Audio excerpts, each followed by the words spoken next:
welcome to Labour Lens. I am Sharon Jackson. On this week's edition of the program, we'll be focusing on the 110th Conference of International Labour Organization, which took place in Geneva, Switzerland. On this episode of the program, we'll be discussing about the report that Nigerians submitted at the application of standards, which states that some state governments in Nigeria is yet to implement national minimum wage. We will be right back.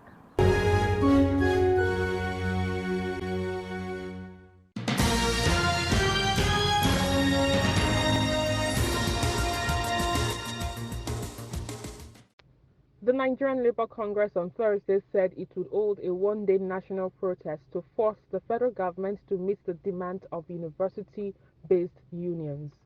The Congress noted that a report from the meeting of its Central Working Committee showed lack of progress in the negotiation with the leadership of the Academic Staff Union of Universities, Senior Staff Association of Nigerian Universities, and the Non-Academic Staff Union of Universities and National Association of Academic Technologists.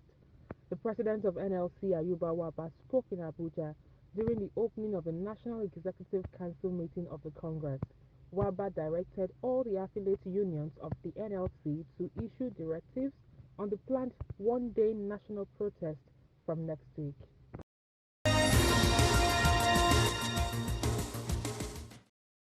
This was the last public appearance of the Minister for Education, Adamu, where he tried to intervene on the lingering ASU strike before he stormed out of the meeting with students. Members of the Academic Staff Union of Universities ASU resumed nationwide strike on the 14th of February 2022.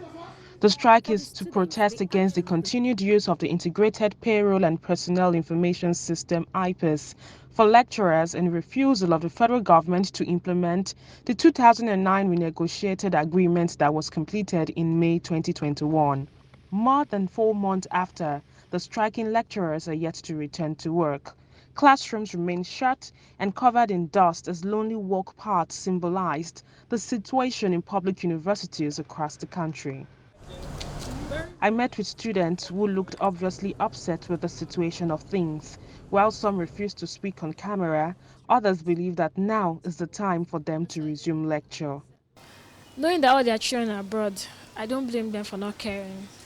So whenever they are ready, they can release us. My perspective of life has changed to an extent. I've been pursuing other things, and I can say I think my goals, like my goals before, are not my goals now.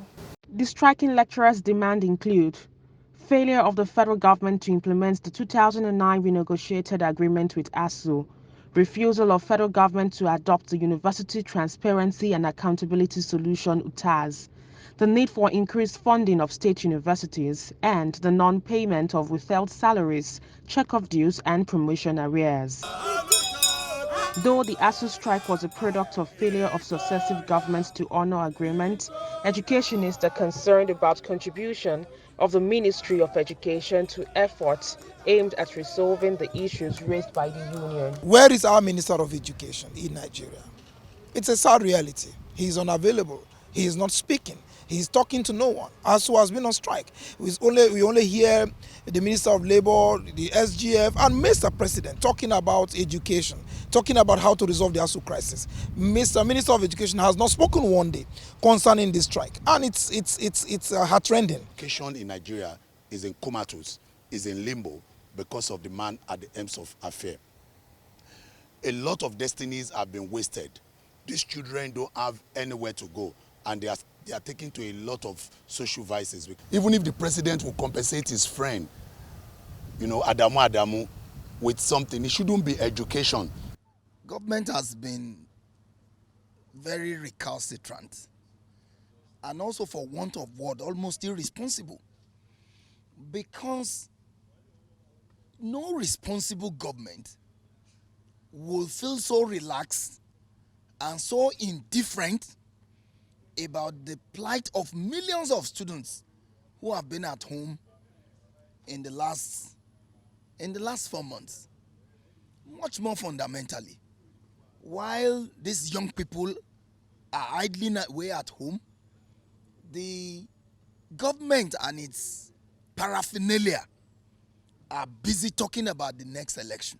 According to Ictbat, education is the bedrock of success in present-day knowledge-driven global economy. Therefore, everything should be done to revive it. It's almost 5 months that students have been prevented from receiving lectures in the classrooms due to the Academic Staff Union of Universities strike. Many educationists believe that for solutions to happen and for pledges which have been made to be fulfilled by federal government, there might be a need for a special legislative budgetary allocation to be made to ensure that the lecturers get what their demands are. Actually, some people advocated that it's wrong for the federal government to fix minimum wage for state, which I believe is the right idea. They have genuine reason because some states cannot afford it. Some can afford it. There are some states that depend mostly on revenue from federal government. They cannot generate enough revenue on their own. Even the one they get from federal government, in some cases they spend it in paying staff, making nothing left to do any developmental project. So I think rather than federal government fixing the minimum wage, the state should agree on the amount they can afford, which they believe is reasonable. I didn't understand me because the minimum wage is 30,000. I'm quite sure some states cannot afford it. So when you now impose it on such states to pay 30,000 when they can't afford it, that's why you have the reason why some states are owing their workers. So instead of even fixing minimum wage, I think the best federal government should do is to try and subsidize some major sectors. Even the 30,000 minimum wage, if you ask me, maybe because I stay in Lagos, but if you ask me, it's not enough for the average worker. You can see the increment in the price of fuel in the last 2 years. So even if you increase, and they are still dragging, price has increased again, although unofficially, but the fuel stations are selling at 200. Nobody has come out to say they should not sell at 200. Everybody just quiet because there was scarcity and people had to move around. You have to buy your generator. So if you don't have the money, how do you not survive? So that's the problem. I think that looking at the creative management of resources and looking at the expenditure on members of the State House of Assembly, the governors itself, running the affairs of the governor's office, security vote, I think it should not be impossible for even the poorest state in Nigeria, to be able to afford minimum wage, because it's just a living wage. If you look at 30,000 naira, it's hardly enough to buy a bag of rice. And when you are talking of a family of 2 or 3, so I think the states they need to be more creative.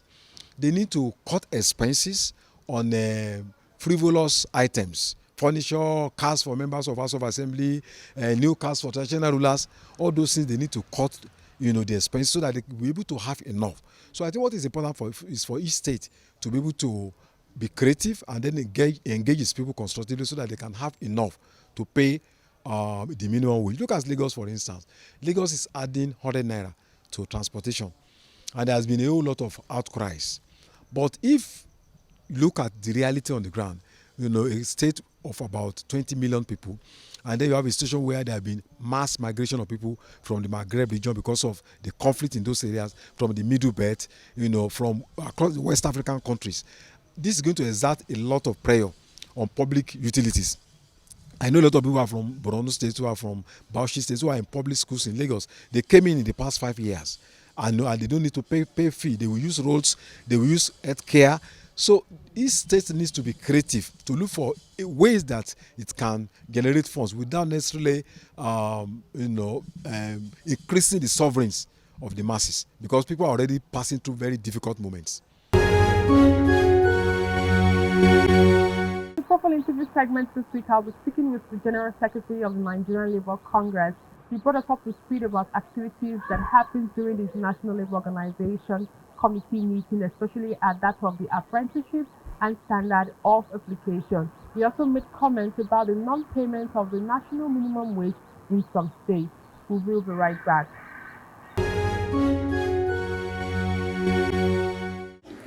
It's good to have you on the program.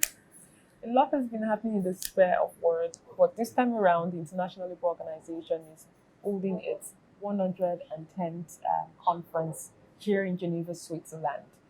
You served under the Committee of Apprenticeship. It seems to be a new one.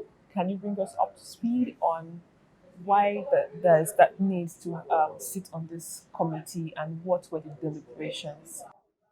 Yeah, normally from time to time, the ILO takes up issues that help to stabilize, innovate, or improve the world of work and relationship with production and the work. And one of the new matters that came upstream in this particular ILC was the issue of apprenticeship. How best to bring innovations into the world of work by prioritizing apprenticeship in terms of regulations, in terms of definition, in terms of general provisions that will enhance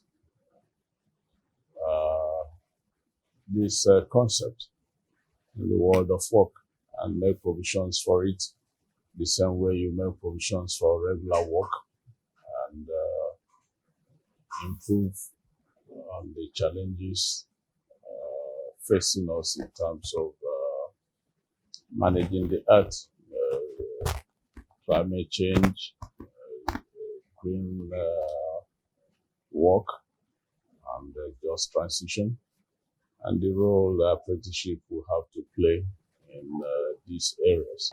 So what would you say has been the response from government? What's been the response from the employers of labor, owing to the fact that it's a new committee that was set up? This is the first time that ILO will be having this special committee to look at the issues that might be surrounding apprenticeship. What's been the response so far? It's like sparring, it's like testing the ground, testing the waters, checking people's phobia and discomfort with such innovation. And from the employers, one has a sense of not wanting to get extra pressure by their imagination that will come from an expanded concept. But generally, there was really no misconception with regards to apprenticeship.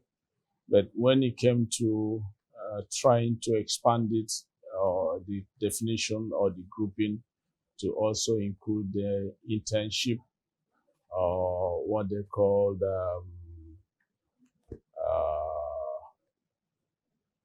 traineeship, which was quite different from apprenticeship, because people then felt this was more of people not acquiring skill, but people coming to test what they have studied in a work environment. And therefore, while one is a process of acquiring skill, the other is more of testing the applicability of what you have studied in a work environment. So those kind of testing of ground, checking what can flow out of them, and then trying to assuage the fears of one party to the other, employers feeling if you then expand this, it will impact on pressure of industrial relations, negotiations, collective bargaining challenges, collective agreement implementation challenges, expanding the definition of worker or who should be covered or protected in the world of work. So those issues are playing up, and because it's a fresh discussion, everybody's interpretation has to be taken on board until we begin to build consensus as to what are the balances that can be struck. During the International Labour Conference, Nigeria was mentioned when they were taking hearings on the application of standard, and the main issue is the issue of minimum wage, and we also even have many pensioners that are not receiving their salaries. We also have people that have been working all through this year and they are yet to receive their pay, work more, receive the consequence of the adjustment of the minimum wage. How would you respond to this? What's the Nigerian Labour Congress view on this issue, owing to the fact that this was even brought up on the floor of the conference at Pali at the UN Assembly? It was quite distasteful when you have to play up the ridiculous situation. Nobody in the world will phantom come to terms with a situation that a big player like Nigeria, you will be talking of workers being owed 18 months. We'll be talking of national legislation being flouted by nationals. These are things that ordinarily, when we take it for granted, it shouldn't be happening in Nigeria. But sadly, we have a couple of states that have no minimum wage, not issue of consequential adjustment, but implementing the minimum wage and paying workers the 30,000 naira legislated upon. So clearly, when you see that playing out, it's quite saddening because that is a clear definition of impunity. That's a clear moving away from the oath of office that people swore to uphold our laws and the Constitution. And the national legislation is part of the laws the subnational executives, the governors swore to uphold. So any breach of such, there needs to be a mechanism by the national government to rein in such breaches and don't leave vulnerable workers to battle clearly powers that are beyond them. The challenge of areas of salaries also very hurting. There is no way anybody defending Nigerian government will happily mention to you that they are happy or they can explain away areas of salary to the tune of 18 months, 20-something months. You will find in places like Abia, in some establishments and agencies of the state government. You will see workers being owed for upward of 18 months, 20-something months. It doesn't sound real. For pensioners, it's become a normal, sadly, normal that people who have served the state will then be owed their pension year on end. So clearly, it's not something that should be allowed to be discussed at the international arena. So Nigeria was employed upon to take advantage of the technical abilities of the ILO to try to make good adjustments on such situation. Okay, looking at the issue of social security and COVID-19 as pandemic as an issue that the world is still faced with, many people are still faced with the effects of this.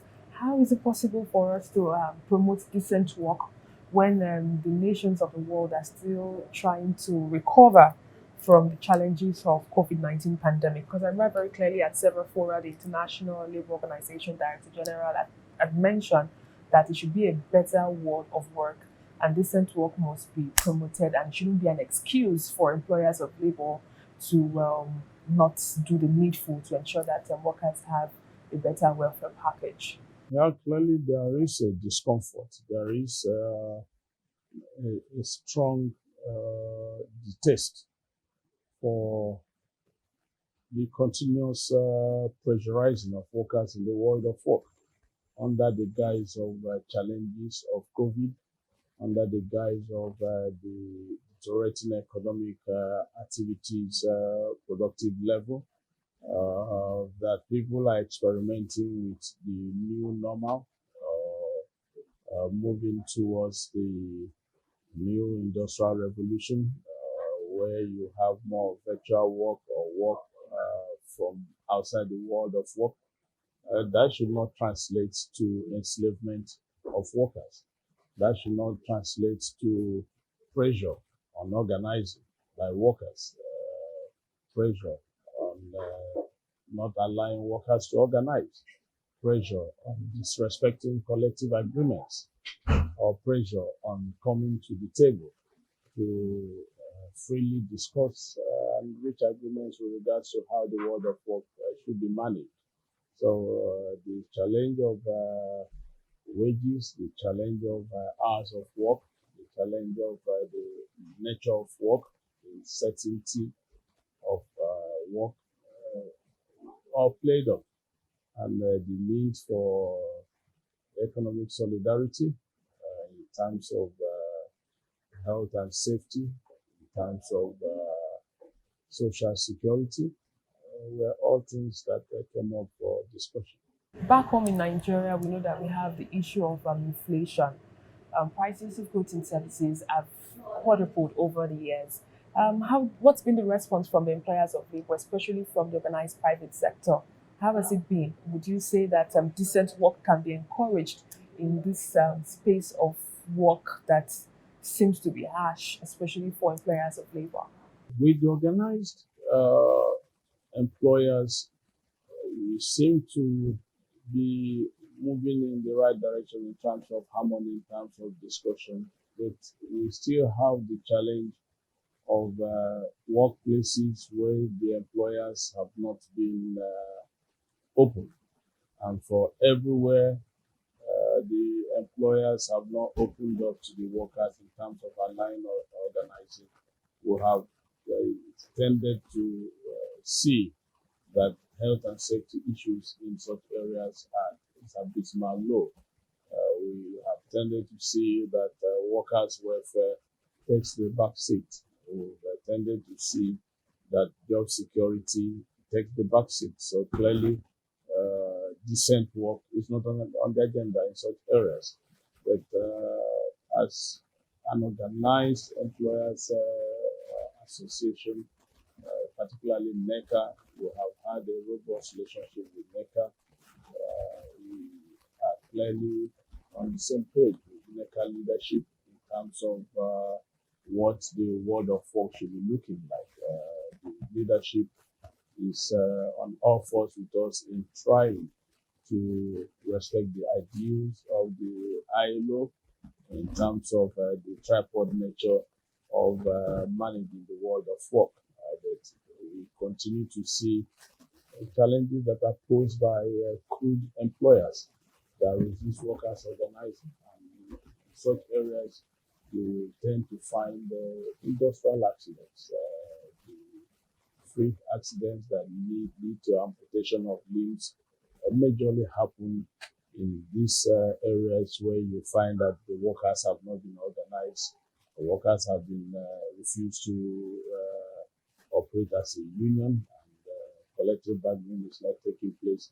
So clearly, we have a job cut out for us, because to operate in the harsh economic conditions that have been imposed on us by COVID, by the Russian-Ukrainian war, things are getting a bit tougher.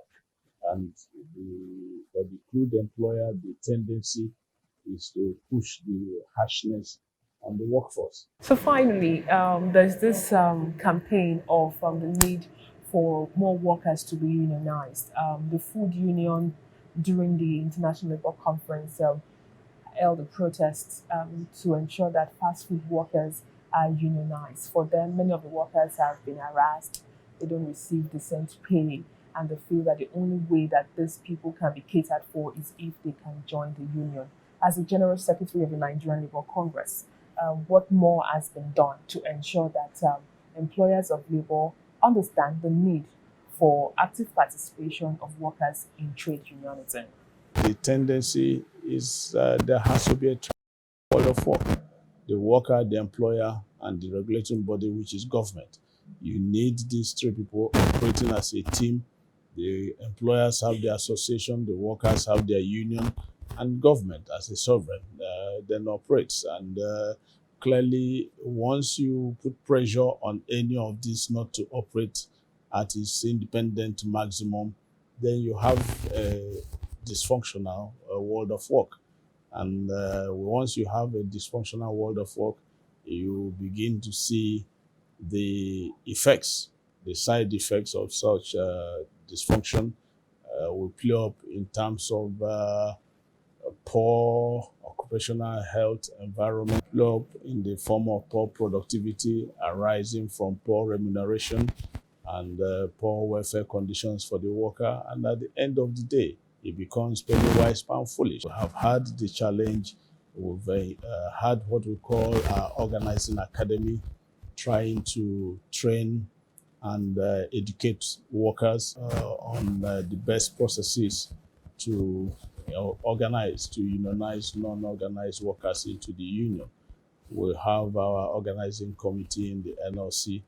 We have the processes. We take advantage that is provided by the Ministry of Labor through its different state directorates. We take advantage of the innate capacity of the trade unions to picket. We take advantage of communication capacity, innovative communication. We have new No Challenge to Yours, but the Solidarity Television of the NLC to protect their interests. Thank you very much for your time. Thank you for having me. And that's all we can take on today's edition of the program. Join us next week for a fresh edition of the show. I am Sharon Ijason. Thanks for watching, and remember that labor creates wealth.